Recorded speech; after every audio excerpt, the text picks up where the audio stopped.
This is Delhi. Please stand by for our next program. This is All India Radio. We now bring you the English version of Honorable Prime Minister Shri Narendra Modi's Mann Ki Baat, broadcast earlier this morning at 11 a.m. on the national network of All India Radio. My dear countrymen, my greetings to you. Last year, we had to endure so many trials: the scorching heat of the summer, scarcity of water, drought conditions, and so on. However, the past 2 weeks have been the harbinger of the welcome news of rainfall from different places, bringing in its wake a feeling of freshness. You too must have felt it. Going by the predictions of the scientists, this time there should be good rainfall far and wide and throughout the rainy season. This news in itself charges us with a lot of enthusiasm. I extend my greetings to all our farmer brethren, hoping for a bountiful rainfall. In our country, like the toiling farmers, our scientists are also achieving success on many fronts to take our country to new heights.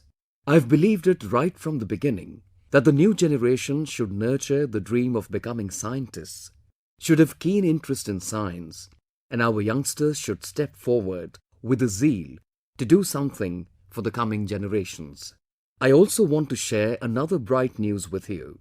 Yesterday, I had gone to Pune on the occasion of the anniversary of the Smart City project. Over there, I met those students of the Pune College of Engineering who, on their own, have made a satellite which was launched on 22nd June. I had called them to meet me as I had a wish to see these young friends of mine, to interact with them and to experience firsthand the energy and enthusiasm within them. For the past many years, several students have made their contributions to this project. In a way, this academic satellite is a living example of the soaring flight of courage and ambition of the young India. That has led these students to make this satellite. The dreams behind this small satellite are big and lofty. They soar high into the sky. The efforts put in by them are very intense. On similar lines, as achieved by these Pune students, the students of Satyabhama University of Chennai in Tamil Nadu also created their satellite, and their Satyabhama Sat has also been launched. We've been hearing these things since childhood, and every child wishes deep inside his heart to touch the sky and grab a few stars. Keeping this in mind, in my opinion, these two satellites made by the students and launched by ISRO are extremely important and most valuable. All these students deserve hearty congratulations. I also want to congratulate the people of the country that on 22nd June, our scientists at ISRO launched 20 satellites simultaneously into space and in the process set a new record, breaking their own previous records. And this is also a matter of joy that of the 20 satellites which were launched in India, 17 satellites were from other countries. Along with America, the satellites of many other countries were launched on Indian soil by Indian scientists, and along with these, those two satellites made by our students also reached outer space. And it is also noteworthy that owing to its guarantee of success with lesser cost, ISRO has carved its special place in the world. And for this very reason, many countries of the world are today looking towards India for the launching of their satellites. My dear countrymen, save the girl child, educate the girl child, Beti Bachao, Beti Padhao has already become the Mann Ki Baat, the heartfelt wish of all the people of India. Still, some incidents infuse a new life into this slogan. This time, in the results of 10th and 12th classes, our daughters have been doing wonderfully well, which is a matter of pride. And my dear countrymen, there is another significant event that all of us should take pride in. On 18th June, the Indian Air Force, for the very first time, inducted its first batch of women fighter pilots. You get goose pimples just at the mention of women fighter pilots. We feel so proud that these 3 flying officer daughters of ours, Avni Chaturvedi, Bhavana Kant and Mohana, have achieved this great feat. What these 3 daughters have accomplished is truly special. Flying Officer Avni is from Rewa in Madhya Pradesh. Flying Officer Bhavana is from Begusarai in Bihar. And Flying Officer Mohana is from Vadodara in Gujarat. You must have noticed that all these three daughters do not hail from metro cities of India. They do not even come from the capital cities of their respective states. Despite hailing from small cities and towns, they nurtured dreams as high as the sky, and they also made them come true. I extend my heartiest wishes to these three daughters, Avni, Bhavana and Mohana, as well as their parents. My dear countrymen, a few days ago, on 21st June, the whole world organized grand shows in observance of the anniversary of the International Day for Yoga. As an Indian, when we witness the entire world coming together through yoga, we realize that the entire world is getting linked with our past, present and future. We are forging a unique bond with the rest of the world. In India too, the International Yoga Day was celebrated at over 1 lakh places with a lot of fervour and enthusiasm in myriad forms and hues and in an atmosphere of gaiety. I also got an opportunity to perform yoga in Chandigarh amidst thousands of yoga lovers. It was worth watching the zeal of the young and the old alike. You must have seen that last week the Indian government issued a postage stamp on Surya Namaskar on the occasion of International Yoga Day. This time, people all over the world on Yoga Day were witness to two special events. One was at New York City, where the United Nations Organization, UNO headquarters building is located. A special projection depicting different postures of the various yogasanas was organized on top of that building. And passers-by kept taking pictures of these, and these pictures were soon being shared all over the world. Tell me, which Indian would not feel proud at such happenings? One more interesting thing happened. Technology is at work. Social media has created an identity of its own. And this time, Twitter carried out a light-hearted, pleasant experiment in yoga with its yoga imaging. As soon as we typed #Yoga Day, we would immediately get a picture of a yoga image on our mobile. And this image too went viral all over the world. Yoga by itself means adding, getting connected. Yoga has the power to connect the entire world. But for that to happen, first, all of us need to get connected to yoga. Swati Srivastava from Satna in Madhya Pradesh called me up on telephone after the Yoga Day and left a message for all of you, but it seems that it pertains more to me. I wish that my entire country should be healthy and all the poor people also should remain free from diseases. For this, I want that among the many advertisements that are played on Doordarshan, there should be one advertisement on yoga, how it is to be performed and what are its benefits. Swati ji, your suggestion is very good. But if you observe carefully, you will notice that not just on Doordarshan, but these days in India and outside India too, the Indian TV channels and channels of other countries are pitching in with their contribution to propagate yoga. They all are shown at different times, but if you watch carefully, all these things are being done to disseminate information about yoga. And I've seen that there are some countries in the world which have TV channels exclusively dedicated to yoga 24 hours a day. And you probably know that during the month of June, in view of the International Yoga Day, I used to share a video every day of one particular asana of yoga through Twitter and Facebook. If you go to the website of the Ministry of Ayush, you will see available there a 40 to 45 minutes very good video demonstrating one after another different kinds of yogasanas for different parts of the body that you can do, people of all ages can do. To you and through you, to all the people interested in yoga, I would like to exhort to get connected to it. This time I've made an appeal. When we say that yoga is a way to rid oneself of illnesses, then why don't we bring together all the different schools of thought of yoga, which have their own methods, their own priorities, and their own experiences, but all of them share the final goal. All the prevalent systems of yoga, all the functioning yoga institutions, all the different yoga gurus, I've urged all of them to run a successful campaign this entire year on how to defeat diabetes through yoga. Can we control diabetes through yoga? Some people have been successful in that. Everyone has searched for a way in this regard. And we know that there is no definite cure for diabetes. One has to manage it with medicines. Diabetes is the master switch that triggers all other illnesses. It becomes an entrance for many other diseases. And so, everyone is wary of diabetes. A lot of people have worked in this direction.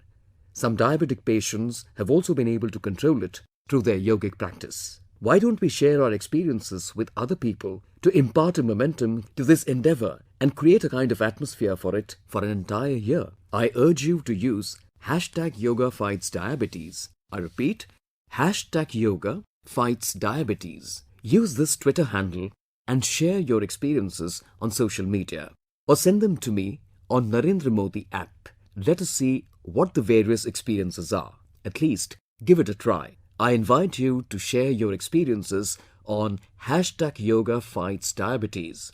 My dear countrymen, sometimes my Mann Ki Baat is ridiculed a lot and is criticized much also. However, this can only happen because all of us are committed to democracy. But today, as I speak to you on 26 June, and I want to especially say this to the new generation, that this democracy that we take pride in, this democracy that has granted great power to us, every citizen has been empowered. But 26 June 1975 was also a day.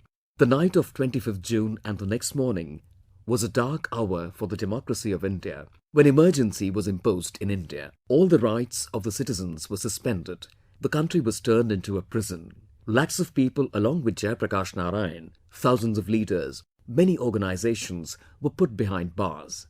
Many books have been written on that dark period. Many discussions have been held on it. But today, as I talk to you on 26 June, we should not forget that our strength lies in our democracy. Our strength lies in people's power. Our strength lies in each and every citizen of our country. We have to carry forward this commitment and make it stronger. And it is this people's power which has sustained democracy as its living embodiment. There might have been locks on newspaper houses. Radio might have been speaking just one kind of language. Still, on the other hand, given the opportune moment, the citizens give an example of the power of democracy. A great example of the democratic strength of the common people was witnessed during emergency. And we must keep reminding our country of its democratic strength from time to time. And our endeavor should be to make people aware of their power and to always have the tendency to further strengthen it by linking more and more people to it. I always stress that democracy doesn't merely mean that people vote for you and give you the contract to run this country for 5 years. Certainly not. Voting is certainly an important component, but there are many other facets of democracy. And the biggest dimension is that of people's participation, their attitude, their thinking. And the more the governments get connected with the people, the stronger they become. The chasm between the governments and the people leads to ruin. My endeavor has always been to ensure that the nation moves forward on the strength of people's participation. Recently, when my government completed 2 years of functioning, some young people of modern thinking suggested, when you talk such big things about democracy, then why don't you get your government rated by the people also? In a way, it had a tone of challenge as well as advice. But that stirred my mind. I raised this topic with some of my senior colleagues. Their first reaction was, "Oh no sir, what are you thinking of doing? These days technology has changed so much that if people get together and form a group, and if they decide to misuse technology, then who knows in which direction they might take forward the survey." They thus expressed their concern, but I felt no, we should go ahead even if it is a risk. We should give it a try and see what happens. Now a lot of surveys are conducted after the elections, during the elections, at other times also over some issues, sometimes to gauge the popularity, but the sample size of these surveys is not very big. However, my dear countrymen, I am happy to state that when I, through the medium of technology, using different languages, appeal to the masses to rate my government, a lot of people amongst you have expressed your opinion on Rate My Government, mygov.in. Lakhs of you displayed your interest in this, but 3 lakh people devoted their time and put in serious effort for giving an answer to each and every question. I am grateful to these 3 lakh people that they displayed a lot of self-initiative in rating the government. I won't discuss the results. Our media persons are sure to do that. But I can say for sure that it was a good experiment. And this was a matter of joy for me, that people speaking all the languages of India residing in every corner of the country, hailing from all types of background. All of them participated in it. And the biggest thing was, and this of course came as a surprise to me, that maximum number of people took part in this exercise through the portal of the website of the Rural Employment Scheme, which is being run by the government. Thus, my primary impression is that there has been a large and active participation of people connected to rural India and poverty issues. This I like the most. So you've seen that while on 26 June some years ago, the voice of the people was stifled, now is the time when the people make their decisions. They judge whether the government is doing the right thing or not, is performing well or poorly. This is the real power of democracy. My dear countrymen, today I want to make a special appeal for one thing. There was a time when taxes were so pervasive that it became a habit to avoid taxation. There was a time when there were many restrictions imposed on bringing foreign goods into the country, which gave rise to a lot of smuggling. But gradually, times have changed. Now it is not very difficult for the taxpayer to get connected with the taxation system of the government. But even then, old habits die hard. One generation still feels that it is best to keep away from the government. Today I want to impress upon you that we end up losing our peace of mind by trying to escape from rules and regulations. As a result, anybody can trouble and harass us. Why should we let this happen? Why don't we, on our own, give the correct details of our income and property to the government so that we can rid ourselves from the burden of hitherto undeclared assets? I appeal to the countrymen to do this. To the people who have undisclosed income, the Government of India has given a chance to declare such income. The government has presented before the country a special facility to disclose undisclosed income by the 30th of September. We can be free ourselves of various burdens just by paying a fine. I've also promised that for those who voluntarily declare to the government their assets and their undisclosed income, then the government will not conduct any kind of inquiry.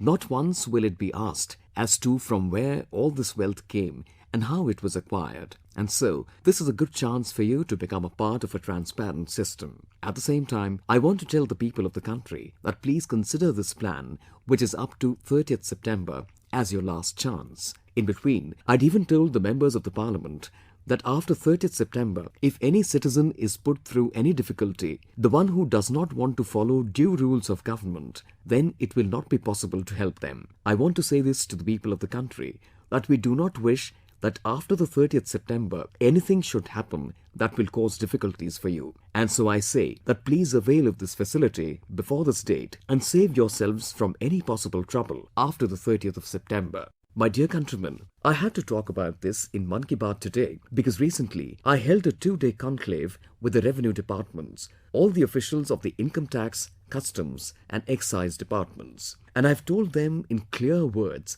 that we should not perceive citizens as crooks. We should have trust and faith in the citizens. We should hold hands with them. If they want to follow rules, we should encourage them and lovingly help them cross over. It is important to build an atmosphere of trust. We shall have to bring about change through our conduct. We shall have to reassure the taxpayer. I stressed this upon them and I noticed that they too realized that today, when the nation is surging ahead, all of us must contribute to it. And when I was taking inputs from them in this conclave, I gathered information which I want to share with you as well. None of you will believe that in a country of 125 crore people, only 1.5 lakh people exist whose taxable income is more than 50 lakh rupees. Nobody will be able to swallow something like this. People having a taxable income of more than 50 lakh rupees can be seen in big cities in large numbers. Just looking at their bungalows worth 1 or 2 crores, one wonders how they can be in a tax bracket of less than 50 lakhs. This means that there is something wrong somewhere. We have to change this situation, and this has to change before 30th September. Before taking any extreme steps, the government must give a chance to the people. And so, my dear brothers and sisters, this is a golden chance for you to disclose your undisclosed income. And in another way, this is the way out to save yourself from any trouble that could arise after 30th September. I urge you to come forth in this task for the betterment of our country, for the upliftment of the poor. And I do not want that you should face any problems after 30th September. My dear countrymen, the common man of this country is always looking for a chance to do something for the country. When I asked the people to give up their cooking gas subsidy, more than 1 crore families of this country voluntarily gave up their subsidy. And now I want to cite an example especially for those people who have undisclosed income. Yesterday, when I went to Pune for the Smart City program, over there, I got the chance to meet Shri Chandrakant Damodar Kulkarni and his family. I'd called them especially to meet me. And what was the reason? Anyone who has ever evaded tax, my words may or may not inspire that person, but the example of Shri Chandrakant Kulkarni is sure to inspire him. Do you know what the reason is? Shri Chandrakant Kulkarni is an ordinary man who belongs to an average middle-class family. He used to work for the government. Then he retired. He receives a pension of 16,000 rupees. And my dear countrymen, you will be surprised to hear, and those who are in the habit of evading tax will get a shock to know that Chandrakant Kulkarni ji, who gets a pension of only rupees 16,000, some time back wrote a letter to me saying that out of his pension of 16,000, he voluntarily wants to donate rupees 5,000 per month for the cleanliness campaign. And not just this, he sent me 52 checks post-dated which bear a date for each forthcoming month. We certainly do not have any right to evade tax in this country where there is one such government employee who, after retirement, out of a pension of mere 16,000 rupees, gives 5,000 for the cleanliness campaign. No one could be a greater source of inspiration than Chandrakant Kulkarni. And for the people who are associated with the cleanliness campaign also, there could be no better inspiring example than Chandrakant Kulkarni. I called Chandrakant ji face to face. I met him and his life has touched my heart. I express my felicitations and admiration for the Kulkarni family. I congratulate them. And surely there must be countless people like them about whom I have no information. These are the very people, and this is the power and strength of the masses. A man with a pension of 16,000 rupees sends me checks worth 2,60,000 in advance. Is this a small thing? Come, let us search deep down inside our hearts and ponder over the fact that the government has given us an opportunity to disclose our incomes. While thinking of Chandrakant Kulkarni, let us also follow him. My dear countrymen, Santosh Negi from Pauri Garhwal in Uttarakhand has called up to relate one of his experiences. He has given a message regarding water conservation. Friends, his experience can be of use to you as well. Drawing inspiration from you, in our school before the onset of monsoon, we dug 250 small trenches which were 4 feet deep along the side of the playground so that rainwater could be collected in these. This way the playground remained unspoiled and there was no danger of children drowning in these. And we managed to save crores of liters of rainwater which fell on the playfield. Santosh ji, I would like to thank you for sending me this message. Pauri Garhwal is a hilly area where you have done such splendid work. You deserve congratulations for that. The people of our country should certainly enjoy the rains, but let us also be mindful that this is a holy gift from the Almighty. This is a limitless wealth.